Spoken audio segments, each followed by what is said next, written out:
pelo que eu vejo nas redes sociais e tal, as suas últimas companheiras foram todas brancas, né? E existe uma grande crítica por parte da comunidade preta em relação a isso, né? Homens negros que só se relacionam com mulheres brancas. E eu queria saber como você enxerga essa questão, você como homem preto, enfim, do mundo, e queria saber se você já se relacionou com mulheres pretas. Já me relacionei com mulheres pretas, não ao ponto de assumir um relacionamento mais profundo, já me relacionei sim. Fisicamente falando, eu não tenho muita atração por mulheres de pele escura. Entendi. Ponto. Eu sou carente que tô aqui irmãos peixes. Quem é? É a Paula? Eu sei quem é. Não é a Paula, então não sei. Quem é? Quem quiser, eu falo que quer. Ela é, quem é? É doida? Ah, não, tá maluco? Você vai? É doida? É doida? O Facinho vai. Facinho vai. Tô de boa.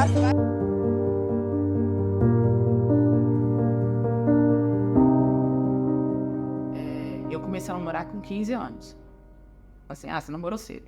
Mas as minhas amigas, elas sempre foram cobiçadas desde cedo. Tipo, desde os 12, 13 anos. E ninguém nunca me viu. Eu era invisível, eu era amiga. Amiga dos meninos. Sempre tive muita facilidade de fazer amizades, mas eu sempre fui amiga. Nunca fui a mulher que chamava a atenção. Tinha uma amiga branca, a Natália, minha melhor amiga. E nós andávamos juntos o tempo todo, né? A Natália era branca, do cabelo liso e tudo. Os meninos adoravam chamar a Natália pra ir no cinema, levar chocolate e tudo. E aí, assim, eu nunca recebi uma cesta de chocolate e eu achava que, é porque eu sou feia, é porque eu sou... Mas eu nunca pensei assim, é porque eu sou negra. Essa percepção veio depois de compreender o que é o racismo estrutural, aquele racismo que não é que a pessoa chega necessariamente em você e fala, você é um macaco. Não é necessariamente nesse sentido, mas as percepções que as pessoas carregam, né? E comigo era só assim, vamos lá em casa depois da aula, você não quer passar lá em casa? Você não quer sair pra gente ir em algum lugar mais discreto? Então, essas propostas eram muito recorrentes. E foi nesse sentido que eu percebi que eu precisava me resguardar. Eu era chamada, minha apelido na escola era de gostosinha. Na época eu falava, nossa, olha aí como é que eles estão me chamando, eu sou gostosa e tal. Depois eu fui entender, gente, por que eles me chamavam de gostosinha? Não é porque é porque eles queriam aproveitar de mim, era isso. O meu último relacionamento foram 7 anos. Eu morei junto com ele por 1 ano. E dentro desse relacionamento eu só passei, na verdade, a ver o que estava ali quando eu terminei. Que eu fui ver o quão grave era que eu passei dentro do relacionamento. Eu já ouvi dele e já ouvi da mãe dele que ele só estava comigo porque eu era neguinha. Porque eu tinha a bunda grande, porque eu tinha o corpo bonito. Então, assim, na época eu levava meio que, uma brincadeira, mas não, hoje eu vejo que não, isso não se brinca, isso não, literalmente não era uma brincadeira. Os meninos queriam ficar comigo, mas eles não namoravam comigo. Depois do meu primeiro namorado, que a gente terminou, eu fiquei 2 anos com ele, demorou muito pra eu namorar comigo de novo. E as pessoas, assim, eu sentia que gostavam de mim. Mas o quesito de me assumir ali, de andar de mão dada, tudo, não acontecia. Não é que os meninos brancos não tinham interesse em mim, não era isso. É que eles tinham, só que em horários menos... em que eles não iam se sentir expostos. Então, não que eu era assim, vamos sair à noite para um barzinho, um lugar legal, algo que fosse exposto. Mas eu conhecia pessoas que eu achava, nossa, você tá sendo legal e tudo. E do nada, assim, tava ficando. Aí o cara começava a namorar. Mas aí me procurava ainda para ficar comigo. Aí eu pensava assim, fala que eu sou tão legal, porque ainda o discurso é sempre o mesmo. Você é uma mulher perfeita. Você é legal, sexualmente a gente se dá muito bem. Só que aconteceu tanto que tá namorando com outro e mandando mensagem.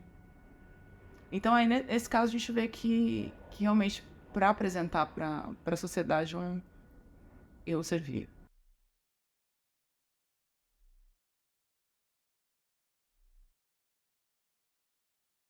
Quando eu saía na rua usando shorts, as pessoas olhavam de uma maneira. Na minha família mesmo já chamaram a atenção. Você tá usando um short muito curto. E isso chamou muita atenção. Aí eu lembro de um dia falar, nossa, mas eu tenho uma prima que ela é branca e alta e tudo. Eu falei, mas é o mesmo tamanho do short dela. Aí pessoas da minha família mesmo mexiam e diziam, não, mas é você, porque não é chamativo. É por quê? Né? Por que isso está enraizado nas pessoas? E aí eu comecei a perceber. No momento que eu comecei a perceber, eu comecei a me tampar mesmo. Então eu usava roupas mais longas, tudo, porque eu não queria que as pessoas me enxergassem dessa maneira. Se eu ia me encontrar com um cara, no primeiro encontro eu sempre usava calça e blusa comprida, então eu evitava ir de short. Eu comecei a esconder o corpo por medo do que as pessoas iam falar. Eu acho que eles sexualizam muito o corpo negro, a pele negra. Até as cantadas, as piadas que fazem, brincadeiras como esse tipo de coisa sexual. E eu não vejo uma amiga minha, por exemplo, passar por isso. Eu sei que em lugares que eu saio, por exemplo, que tem galera mais elitizada, eu realmente sou um objeto. Agora, se eu vou em locais em que tem pessoas como eu, é como se fosse uma escrava, sabe? Que vai chegar em você e vai conseguir você naquela hora. Para a gente falar sobre essa sexualização do corpo das mulheres negras, a gente tem que caminhar por um percurso. Primeiro, é entender que desde quando a população negra pisou aqui no Brasil, ela veio como mercadoria, né? Ela veio animalizada, desumanizada. Quando a população negra foi tirada da sua casa, dos seus lares, das suas comunidades, para trabalhar de forma escrava aqui no Brasil, né? As pessoas, a gente vê muito falando, os escravos, não eram os escravos. As pessoas negras que foram sequestradas da África, trazidas de forma forçada, sequestradas, mantidas em cárcere privado aqui no Brasil e sobre extrema violência. Essa que é a verdadeira história. E aí, todo o regime de escravidão, ele acomete mais as mulheres. Porque as mulheres, elas se tornam escravas sexuais também, né? E nesse processo, houve a criação no ideário do imaginário social de que as mulheres negras são mais quentes, de que as mulheres negras suportam mais a dor. Os homens brancos não veem as mulheres negras como potenciais relacionamentos duradouros. O exemplo que a gente viu na mídia aí foi a Preta Gil, né? As mulheres, de forma geral, quando elas estão doentes, elas são abandonadas. As negras, então, antes mesmo de estar doente, elas já são abandonadas. Existe uma facilidade de rompimento, de abandono da mulher negra, né? Existe uma questão de que elas não são as escolhidas para terem um casamento. Essa sexualização tem a ver com como a mulher negra, pensando no racismo, mas pensando no sexismo, né, pensando no encontro dessas opressões, esteve historicamente no lugar de superexploração, né, no lugar subalternizado, no lugar servil, né, e isso não é à toa, por exemplo, que as estatísticas de violência sexual, que as estatísticas de feminicídio estejam, né, com os nossos corpos liderando. Ou se a gente pensa em estatísticas de suicídio, ou mesmo quando a gente pensa na primeira pessoa que morre de Covid no Brasil, é uma mulher negra, né? Em situação de serviço doméstico. Então, é sexualização, mas é superexploração.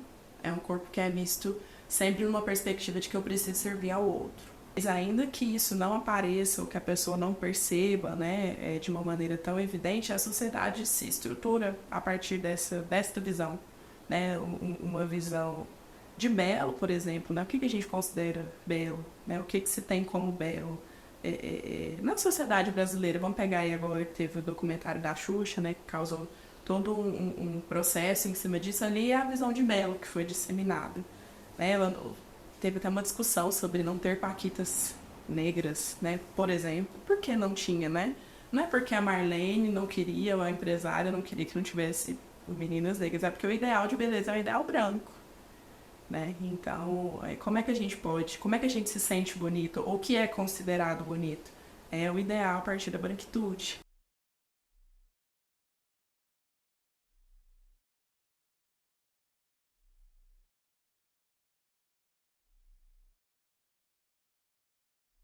O que significa ser uma mulher negra, né? É ser da cor do pecado, né? E ser da cor do pecado permite violências inúmeras ou acessos a esse corpo que é o corpo considerado público, né? A minha autoestima, inclusive minhas psicólogas que eu já passei, elas sempre falam: eu não deveria ter a autoestima tão baixa como eu tenho, mas é porque eu fico me perguntando, o problema está em mim? O que tem de errado comigo? Por que não querem assumir um relacionamento comigo e assumir um relacionamento com uma branca? Porque os homens têm esse medo de chegar em mim, porque, literalmente, nas experiências recentes que eu tive, nem o cara, ele me chama pra sair, como ele chama uma amiga. Ele me chama pra mim pra casa dele, porque o objetivo dele não é me mostrar pros outros. Então, literalmente, o que eles querem é sucesso.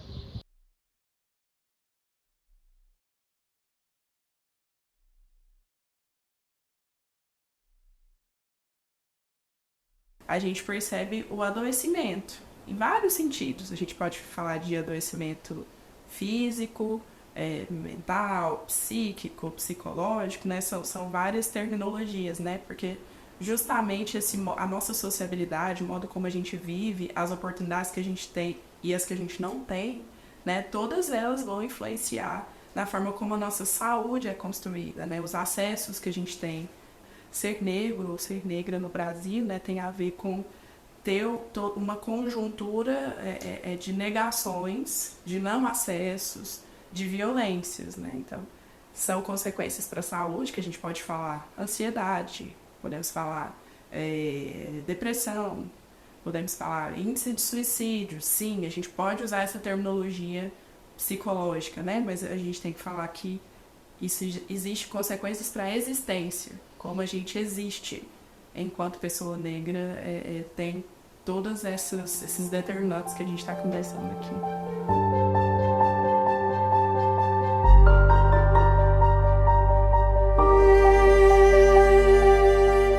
Embora as pessoas procurem a psicologia como uma maneira de aplacar esse sofrimento, muitas pessoas ainda estão passando por isso e não entendem que isso é algo abusivo. E não entendem que isso é uma violência. Né? Então, sim, eu escuto aqui, mas eu tenho certeza que muitas outras pessoas estão passando por muitos processos de sofrimento e não sabem que isso é sofrimento. E não sabem que isso é racismo. E não sabem que isso não deveria acontecer. Nossa, eu sou uma pessoa extremamente segura e eu vejo que isso foi... essa insegurança, ela foi sendo construída. E não só por mim. As outras pessoas começaram a construir mesmo essa insegurança dentro de mim. E é nisso, quando a gente passa e a pessoa fala ali, aquela pessoa ali não é bonita. Aí você vê quem é a pessoa que não é bonita, aí você olha pra a pessoa que não é bonita e você se identifica naquela pessoa, porque aquela pessoa que não é bonita é igual a você. Então você acha que você não é bonita. Aquele cabelo ali não é bonito. Quando você olha pro cabelo que não é bonito, o cabelo que não é bonito é igual ao seu. Então você pensa que seu cabelo não é bonito. Então, vai sendo construído. Não é uma coisa... acho que todas as mulheres negras passam em algum momento por alguma situação em que você vai pensar que você não é bonita.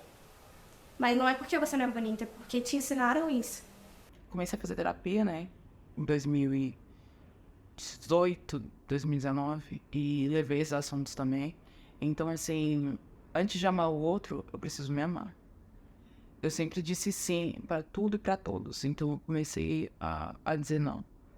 Então, assim, eu não aceito que um homem chegue em mim e me fale assim, oi, delícia, oi, não sei o quê. Não. O cara, pra falar uma safadeza comigo, ele tem que ter uma intimidade comigo e estar comigo. Não ele vai chegar e falar aleatório. Então, foi um processo.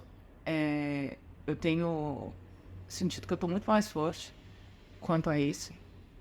E claro que a gente passa por situações que você fala assim, por que eu, né? Por que você fez isso comigo? Sendo que a gente tava legal, tudo. A gente passa por situações difíceis. Mas eu já me ergui em tantas que eu falo assim, vou sofrer agora, mas eu sei que daqui a um tempo eu vou estar melhor. Só que com essas situações, eu vou me tornando cada dia mais seletiva e às vezes mais decisiva quando chega qualquer pessoa. Às vezes a pessoa chega numa boa, mas eu já carrego uma bagagem tão grande que eu já tô atacando. Eu acho que a terapia me ajudou muito, no sentido de eu me reconhecer, de eu me tratar com mais cuidado. Então, é aquela questão, eu não vou em lugares, lugares muitas vezes são pessoas, né? Eu não me relaciono com pessoas que não me enxergam da maneira que eu mereço ser enxergada. Isso, claro, levou um tempo, porque eu olhei muita cara, eu chorei bastante por conta disso. Eu já desmarquei encontros que eu queria muito, tinha muito interesse na pessoa, mas ela não me via daquela forma. E o meu relacionamento com o Iago, sem dúvidas, me ajudou muito, porque foi a primeira situação em que eu me senti confortável. Eu acho que a fé, a forma como Deus me enxerga e me ama, eu acho que eu fui tomada por um amor tão grande que me trouxe essa percepção de que eu mereço, me fez enxergar quem eu sou. Então, a terapia, o relacionamento com pessoas que verdadeiramente me enxergam como eu sou, e Deus, né? Eu acho que o amor que ele sente por mim me faz enxergar que eu mereço coisas muito boas.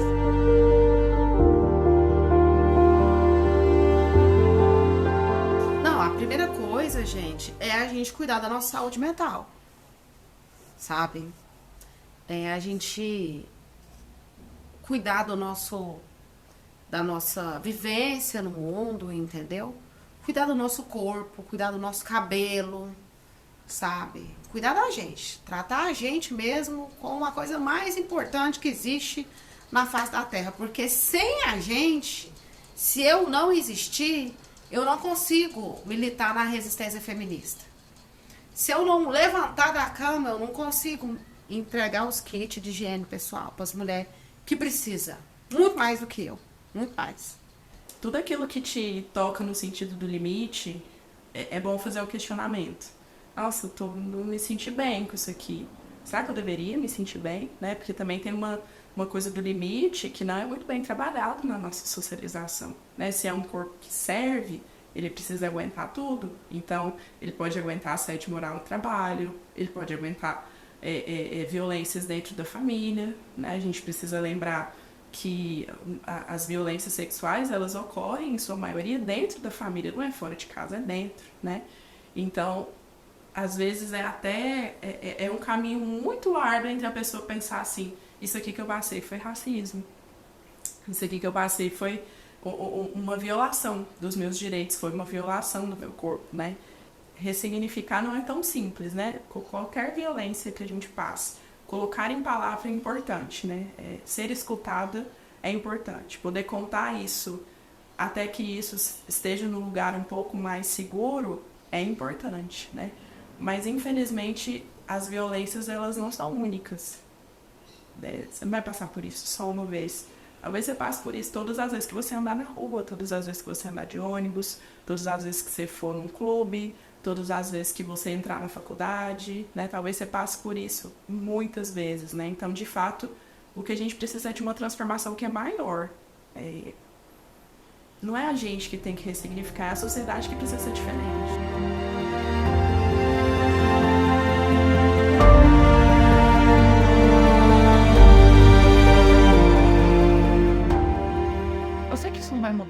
para noite, as coisas não vão mudar. Mas eu tenho esperança que as próximas gerações sofram menos que a gente. Que sejam mais aceitas, que as mulheres possam ser amadas, respeitadas como mulher, não é só por conta de uma cor de pele. Que os homens consigam ter essa empatia de amar uma mulher e respeitar ela, independente da cor de pele.